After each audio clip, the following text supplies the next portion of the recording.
Superman and Batman have been best buddies since a while, and whenever Superman is out of Metropolis to attend to something urgent, he always requests Batman to fill in for him as the city's savior. In return, Superman clocks in at Gotham City whenever his services are needed and the Batman isn't available to fight the city goons. Both superheroes have a polarizing experience living in each other's shoes. Batman hates the artistic decor of Metropolis and has a terrible time in general. Impossible to get a grip with a batline on all these polished skyscrapers. Meanwhile, Superman is quite optimistic about this entire experience, saying that it's a good exercise to get Bruce's perspective from time to time. Batman is surprised when he met up with the psycho villains, sci-fi monsters, and world-ending catastrophes instead of the usual street crimes which he is used to. However, he realizes that Superman's working hours can be quite flexible, since he has nothing to do and nobody to save on a lot of days. Meanwhile, Superman has to work overtime just to scratch the surface of the constant crimes, arsons, and robberies happening in the streets of Gotham City.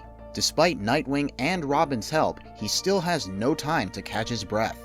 One day, Bruce is attending an exhibition of his own antiques that his butler has graciously loaned to a private museum. He is totally uninterested in the shiny armor surrounding him, and his attention is occupied by the ladies orbiting him. Clark is there as well, dutifully reporting for the Daily Planet, and he even interviews Bruce, making inside jokes laced with sarcasm. As the night is coming to an end, Bruce's eyes land on a strange tattoo on a woman's neck who is busy staring at a display, lost deep in thought. That tattoo. I've seen it before. He immediately approaches her and breaks the ice with an awful pickup line, but the woman doesn't register his existence whatsoever. She keeps repeating the word Cawdor over and over again as she grabs a shiny metal brooch from the display, staring at it, hypnotized. Suddenly, her eyes roll up and the tattoo on her neck comes to life as Silver Banshee rises from her body like a trapped ghoul. Yes! The brooch of Cawdor is mine at last! Soon my curse will be broken. I will finally be free! She grabs the white-haired woman in a chokehold and possesses her body after years of struggling to find a host. She begins chanting a spell in Gaelic to seal the deal, but her ritual is interrupted by Superman, who arrives at the scene and punches her with all of his might, sending her flying backward. However, she has come prepared this time, as she opens up her mouth and lets out an earth-shattering screech, blasting Superman off his feet. He is surprised by her power, since he has fought her many times before, but something seemed off this time around. As she readies herself to let out another scream, Batman comes to the rescue, attempting to immobilize her using his bat rope. Surrender? To you? You forget you are a mortal man, a powerless man, and no match for me. Batman had severely underestimated her power, as she lets out yet another blood-curdling scream, shattering the glass containers at the museum, sending glass shards flying right at Batman. Every inch of his body is stabbed by giant pieces of glass, and he is knocked cold on the ground, slowly bleeding away. Superman is astounded to be defeated by this psycho villain, especially since he and Batman were there together, but all his efforts at restraining Silver Banshee are in vain, who laughs maniacally and vanishes into thin air, taking her precious brooch and the woman with her. Superman also notices a strange green vapor coming out of him and mysteriously moving inside Batman's body, but he is too delirious and in shock to give it much thought. At the Batcave, Alfred examines Batman's wounds, shocked to see that ordinary glass shards were able to pierce through his crazy body armor. Superman has genuine respect for Alfred, since he acts as Batman's surgeon, his engineer, his cook, and practically the father Bruce never had. Once he's gotten the shards out, he prepares to stitch up the bleeding holes, asking Superman to use his X-ray vision to make sure no wayward fragments are left inside. However, when he tries to use his ability, it doesn't seem to work, and instead Superman gets a sharp headache that makes him fall to his knees. At this moment, to everyone's surprise, Batman rises from his operating table, pulling out the blood bags attached to him. Alfred inquires about his wounds, but Batman seems to be in perfect health, and his wounds seem to have miraculously healed up. Bruce, a few seconds ago you were on the table with a chest full of glass. Superman informs him about his X-ray vision malfunction, saying how this is the first time the Banshee's scream had affected him this badly, blaming it all on some new magical trickery. Batman asks him to return to Metropolis and rescue the hostage taken by the Banshee, clearly growing tired of this city's dramatic villains. That night, Superman is soaring through the skies, on the hunt for Silver Banshee, when he realizes that his super hearing has stopped working as well. Previously, he was able to hear every sound in Metropolis all at once, but all he could hear now was the low murmur of a bustling city underneath him. His X-ray vision was still not working either, almost as if his powers had been completely sucked out of him. He decides to talk to Lois, optimistic that her wisdom will help him sort out his jumbled thoughts. However, just as he is about to reach his home, he drops out of the sky like a bird shot dead, realizing too late that he has lost his flying abilities as well. He comes crashing into his own bedroom, giving Lois the jump scare of her life. Meanwhile, after an exhausting but fruitless search for Silver Banshee, Batman returns to Gotham City, patrolling the streets with Robin to clear his mind. Robin is trying his best to keep up with him, annoyed by his nonchalant attitude, since he wants to learn Batman's ways, but clearly Mr. Bruce had much more important matters on his mind. Suddenly, Batman hears the voices of some men talking amongst themselves, which leaves him confused since he is all the way up at the peak of a skyscraper, but the voices sound like he is standing right next to the men. "Seriously though, can you slow down? It's like you're racing me or something." As Batman lands on a rooftop to focus on where the voices are coming from, he sees a group of men smuggling weapons, but then it hits him that he is actually looking through 4 feet of concrete, almost as if he has Superman's X-ray vision. I don't get it. What are you looking at? Batman ignores his incessant inquiries and tells him to hurry up as he bursts through the window, and Robin is surprised to see that Batman hadn't been lying about being able to see through walls, since every detail he had mentioned about the criminals inside had been correct. The gang members scurry away like rats when they see Batman approaching, but one of them is stupid enough to fight back as he grabs a rocket launcher and aims it straight at Batman's chest. He ignores his friend's desperate pleas and presses down on the trigger, sending a giant rocket flying straight towards Batman. Time slows down for Batman, and in that moment, he is able to hear the entirety of Gotham City all at once. Every bit of conversation, every scream, sigh, and groan, it all comes crashing into his ears like an atomic bomb. The missile eventually hits Batman, setting off a massive explosion that completely destroys the building they are in. Through the burning rubble, Robin comes to his senses and searches for Batman, but is taken aback by what he sees. Back in Metropolis, Superman rises from the mess that he has created, punching through the rubble and calling out for Lois. She calls out to him from under the bed, announcing that she is safe. Before Superman can approach her, however, he feels an ominous presence hovering behind him and looks to find Batman levitating in the air, his eyes glowing red and his clothes torn to shreds. It seems as if all of Superman's abilities have been mysteriously transferred into Batman. "Superman, we need to talk." The next morning, Batman begins his training arc as he gets used to his new powers, coached by Superman himself. Batman closes his eyes and feels them burning at the back, then opens them as wide as possible to shoot a giant laser beam that hits multiple targets. Next, he takes a deep breath, holding it in for as long as possible, feeling his lungs working the magic, turning the air icy cold. Then he releases the air, turning the world around him into an ice-cold tundra. He even learns how to unleash Superman's hurricane blast by exhaling all the air out of his lungs with an ungodly force which summons a ruthless storm that wreaks havoc in its path. Now put it all together! Once he has mastered these techniques, he is able to take on multiple opponents at the same time, blasting one with his laser, freezing off a couple on one side, and summoning a windy storm to take care of the rest. Superman wants him to master his abilities, since he is no longer around to take care of Metropolis. "Ever since I woke up from Banshee's attack, ever since your power switched to me, I felt energized." Batman no longer felt like eating, sleeping, or taking any time off. He felt the new powers rushing into his veins, giving him stamina like he has never experienced before. The click-clacking of heels fills the room, and Zatanna walks inside the icy cave, wrapping a coat tightly around her. Superman seems to be in great spirits reuniting with this old friend, but Batman keeps her at arm's length, since he has always been distrustful when it comes to magic, and Zatanna was one of the greatest sorcerers he knew. She is there to aid them in their hunt for Silver Banshee, but she reports that no one has been able to trace her, almost like she has ceased to exist. However, she does have some intel regarding the brooch, informing them that it had popped up centuries ago at Cawdor Castle in England. Batman recognizes the location, recalling that it was the same castle mentioned in Shakespeare's Macbeth, and Zatanna confirms his suspicions. You're telling us the witches in Macbeth were real? Zatanna further fills them in on how the brooch works, saying that it grants the owner their heart's greatest desire. Since Banshee had been holding the brooch when Batman was hit by her scream, there was a possibility that the strange power switch between Batman and Superman was indeed their innermost desires coming to fruition. You think Superman and I wanted this to happen? He's defenseless now, and there's no sign that things are going to change back.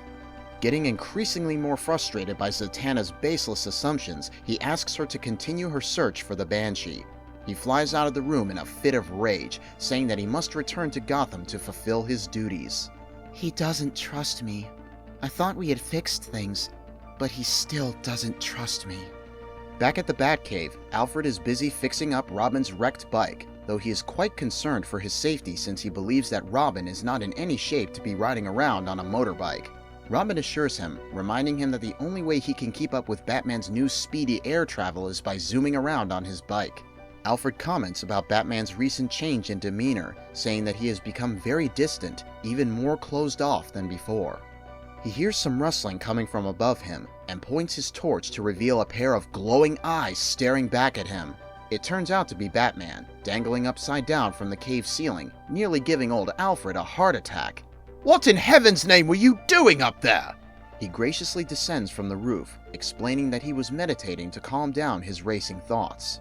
Ever since the power switch, his heightened senses keep him constantly overwhelmed, making him lose his mind. He studied bats and their echolocation, how they are able to focus on the sounds they need by cutting out all the background noise. All I had to do was learn to think like a bat.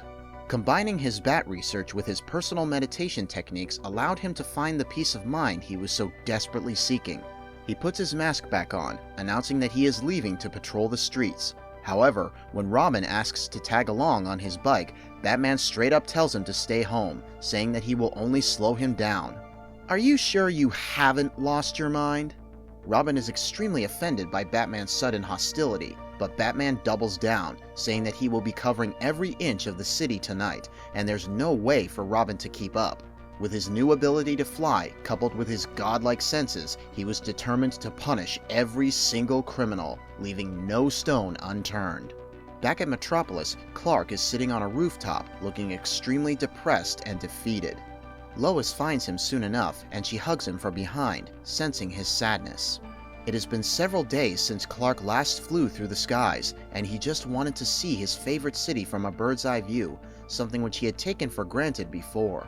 Lois notices something red peeking from under Clark's suit, and realizes that he still has the Superman outfit on, despite not having his powers anymore. He buttons up his shirt out of embarrassment, and Lois has to console him by reassuring him that his powers will surely return to him soon. Meanwhile, Gotham City's notorious crime rate has never been lower, as Batman is on the hunt for criminals day in and day out. Not a single gram of drug can be sold without him sniffing it out, and the speediest of getaway cars are no match for him. The jails are overflowing with new admissions every hour, and the police officers are working overtime to keep things in check. Batman meets up with Commissioner Gordon from the GCPD, who confronts him about his sudden transformation, noticing that even his voice sounds different. It's complicated, but I'm taking advantage of it. Gordon commemorates his hard work though, commenting on how they haven't received a single 911 call, a record for Gotham City. Batman explains that previously, when the delinquents would flee from Gotham, he would usually let them go. However, now he was chasing them down to their homes, which is why the crime rate had dropped drastically overnight. Batman then informs Gordon about a new, more potent form of a drug called Venom, which had been circulating in the black market thanks to a mysterious gang.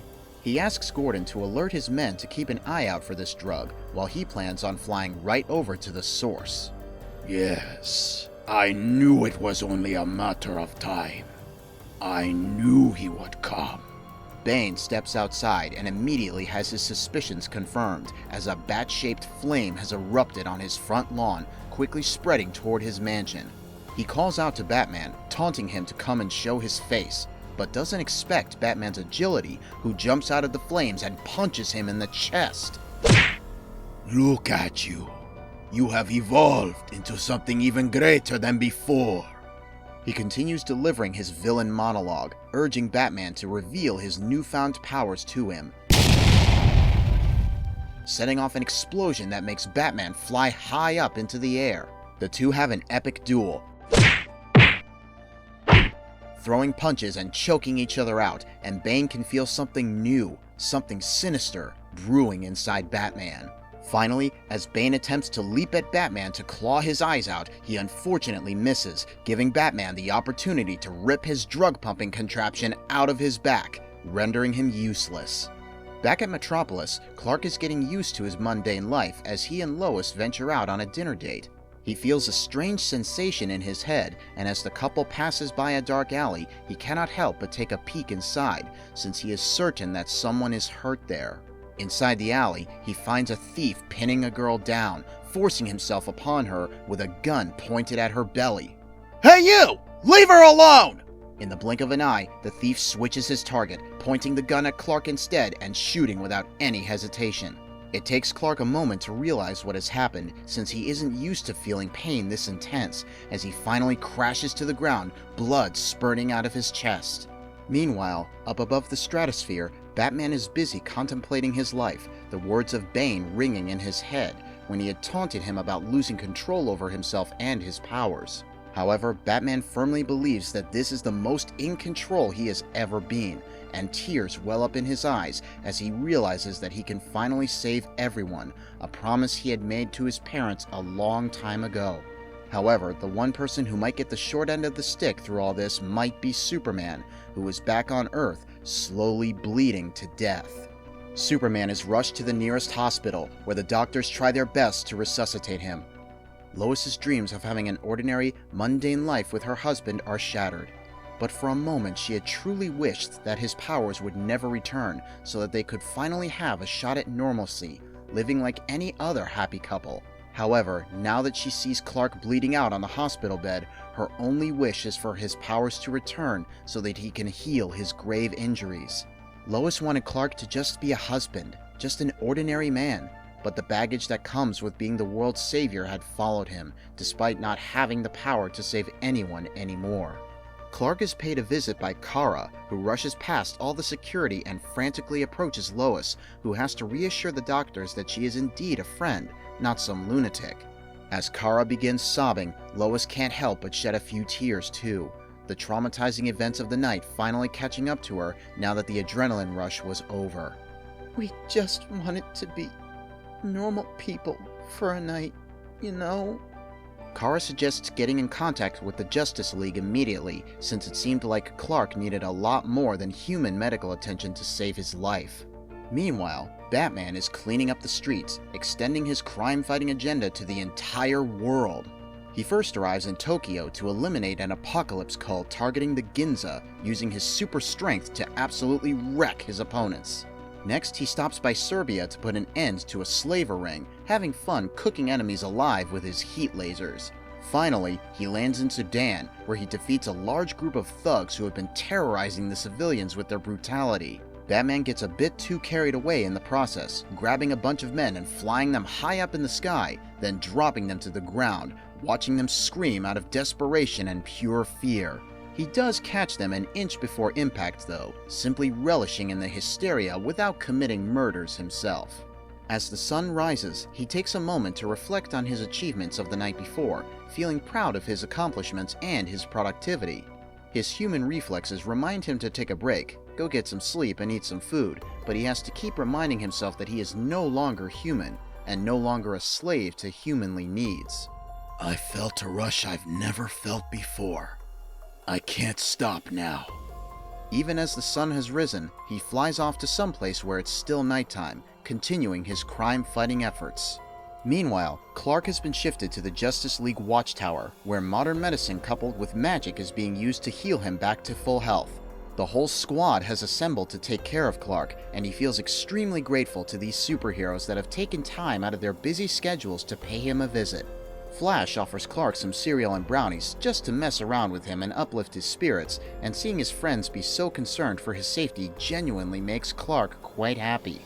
Zatanna instructs him to take it easy and rest up for the next few days so that Clark can recover quickly and they can continue their mission of locating Silver Banshee. What about Batman? How is he coping with the switch? An awkward silence fills the room, and Wonder Woman finally speaks up, revealing the strange change in Batman's demeanor. She tells Clark that Batman has gone completely off the grid the past few days, not responding to any Justice League signals and totally ghosting his friends. She is concerned that Superman's powers might have affected Batman's mind in some sinister way, but she is interrupted by Batman himself, who has finally decided to grace everyone with his presence. Go ahead, Diana. Say it. It's what you're all thinking. The power's gone straight to my head. The rest of the Justice League stares at Batman, a little intimidated by his hostility and defensiveness. Clark asks him how he's been holding up, and Batman shrugs off their concern, letting them know that he is doing great. He brags about how busy he has been saving people and locking up criminals all over the world, almost as if he believes that he is doing the most out of everyone in the room. Clark tries to sympathize with him in his hard work, but it only ends up triggering Batman, who finally lets out all of his frustrations he had been building up inside of him. He accuses Superman of constantly whining about being a hero and not having enough time to be a normal human, saying that Superman believed his powers were a curse, when in reality, these powers were what Batman had always wished for. Once Batman's wishes had come true, he had realized that he was more deserving of Superman's powers, since he would actually use them to save the world and didn't whine about his duties. "Let us help you, Bruce." However, once he had gotten his speech off his chest, Batman tells the Justice League to stop annoying him and let him do his job, since he wanted to accomplish as much as possible before he lost these powers and returned to being the old Batman. The rest of the Justice League can only stare back at him, their jaws on the floor after witnessing such a narcissistic side of Batman. He leaves the Watchtower soon after, flying back into the night. Back at Gotham City, Catwoman is up to no good, snooping around a rich man's apartment as usual, eyeing up a crystal cat worth millions. Her burglary is interrupted by Batman, who arrives at the scene asking Catwoman to leave. However, Catwoman, unaware of the recent character development that has occurred in Batman's life, assumes he is just playing around and throws some flirty remarks his way. It's stealing, Catwoman. It's a crime. Growing increasingly concerned by Batman's scary tone, she cautiously approaches him and attempts to calm him down and de-escalate the situation. However, Batman closes his fist around her neck, cutting off the blood supply to her brain. I have changed. I see things clearly now. Catwoman attempts to claw at his chest, but Batman simply flings her across the room using his superhuman strength, knocking her out. At that moment, Nightwing enters the scene, kicking Batman right in the jaw, and even this version of Batman can't help but appreciate the mighty force behind the kick. Don't do this, Nightwing. You don't want this fight. Batman can see that behind Nightwing's brave facade, his heart is pumping with fear, and his arteries are flooded with adrenaline. Surprisingly, Nightwing confronts him about his battle with Bane, saying that Batman had almost killed Bane during their encounter. Although Bane was a true villain in every sense, Batman's #1 rule was to never kill. So being this close to breaking his strictest moral code goes to show just how far he had steered away from his true self, and Nightwing was bringing this up to knock some sense back into his friend. You're out of control, and I'm going to stop you before you hurt anyone else! Batman simply smirks at this threat, since it is glaringly obvious that Nightwing cannot land a scratch on him. Nightwing throws his metal baton at him, but Batman easily dodges it. However, Nightwing is 5 steps ahead of him, as the baton ricochets off the wall and strikes Batman in the back of the head. In a fit of rage, he shoots his laser beams at Nightwing, who barely manages to dodge them using his crazy agility, and even manages to make a fool out of Batman by wrapping his own cape around his face. But then Batman stops fooling around, as he jams his elbow into Nightwing's gut, sending him flying out of the building. Another hit will kill you. Did you really think this would work? As a final act of mercy, he drops Nightwing off at the manor, hoping that Alfred would do his magic and mend his broken bones. He also hoped that seeing Nightwing's broken body would send a strong message to the rest of the Justice League to not come his way anymore. Nightwing is immediately taken in by Alfred, who is baffled by his mangled state, noting multiple broken bones, lacerations, and missing teeth. I'm not sure I'll ever forgive Master Bruce for this. However, Clark still has faith in Batman and blames his god complex on the new powers he has been given, saying that they are corrupting Batman's mind. Meanwhile, Robin has put his detective skills to use, hacking Batman's computer and using it to locate areas of intense magical activity which would guide them in finding the Silver Banshee. Zatanna suggests that Clark leave the mission to the rest of the crew since he is pretty much useless without his powers, but Clark still has the spirit of a superhero and refuses to back down. Conveniently, Alfred has made a special suit for Clark using old Batsuit scraps lying around the mansion. He takes the liberty of adding a personal touch, a golden belt to pay homage to his Superman outfit. Let's go save our friend. After beating poor Nightwing to a pulp, Batman heads straight out of the Earth's stratosphere, coming face to face with the sun. A bit too close for comfort. Nightwing's words still rung in his ears, who reminded him to soak up some sunlight since that was what powered Superman, especially since Batman had only been hunting criminals at night. After soaking in some vitamin D, he genuinely feels rejuvenated, but hates to admit this to himself since he didn't want to give Nightwing any credit. His mind had become so warped by the corrupting influence of his power that he believes he can do anything, and if someone comes in his way, his first instinct is to get rid of them. As he is heading back to Earth, he receives a bone-shattering punch to the face, which sends him flying across space, crashing into the moon. He looks up to find the Justice League staring down at him, knowing fully well that it was Wonder Woman who had delivered the blow, since the only other person who could make him feel physical pain was Superman, and he was back on Earth being an ordinary human. Batman, it's over. We're taking you back to the Watchtower. We'll find a way to fix you. We can do it the easy way, or the hard way. Meanwhile, in a pocket dimension, Clark and Zatanna visit the Oblivion Bar, a place where magical beings gather from all over the universe. However, the whole place seems to be in utter chaos, as everyone is blindly throwing punches and trying to beat up whoever they can get their hands on. Clark is also participating in this nonsensical brawling, remembering his childhood days when his parents had strictly forbidden him from getting physical with bullies, since a light punch from him could instantly end their lives. As such, he had never really got to experience what a good old-fashioned hands-on brawl feels like, so he was having a great time taking part in this mayhem. He was also extremely grateful to Alfred for his modified batsuit, since it was the only thing keeping his spine intact. Finally, Zatanna becomes tired of the ruckus, shouting at the crowd to calm down and instead buy each other drinks, sounding much like a frustrated mother scolding kids. Once the chaos dies down, they spot the person they're looking for, a hooded figure sitting all alone in a corner. Clark calls out Silver Banshee's name, and the mysterious figure responds, lifting up her hood to reveal an old, shriveled-up face. Clark interrogates her about the brooch around her neck, and she reveals that she had always wanted to possess this woman's body, and the brooch had made her dearest wish come to life. However, like any other magical curse, there was a catch, and she quickly realized that she is unable to rid herself of the curse, and she could only sit and wait as the body decomposed at an accelerated rate. Can you help me? It weighs on me so. I am too weak to lift it off.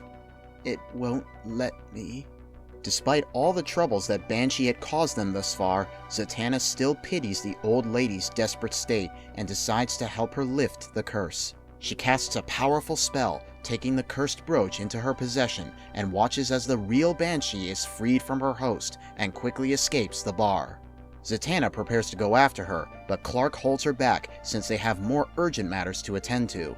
Now that the kidnapped hostage has been rescued and the artifact had been obtained, they were very close to returning Superman's powers back to him. Zatanna realized how the brooch works, explaining that it had given Batman the ability to save the world, something he had always desired, but it had come at a devastating price. Back in outer space, all hell has broken loose, as the Justice League bands together and attempts to restrain Batman, a task that proves to be much easier said than done. Batman knows their efforts are futile, and he indulges them, taking in all the punches and kicks they throw his way. The tragedy is that they're trying to stop the only real hope the world has. Batman still has some humanity left in him, because although his vision no longer aligns with that of the Justice League, he still respects them as superheroes. He knows that they are trying their hardest not to hurt him, and he uses their reluctance against them, as he is finally able to free himself.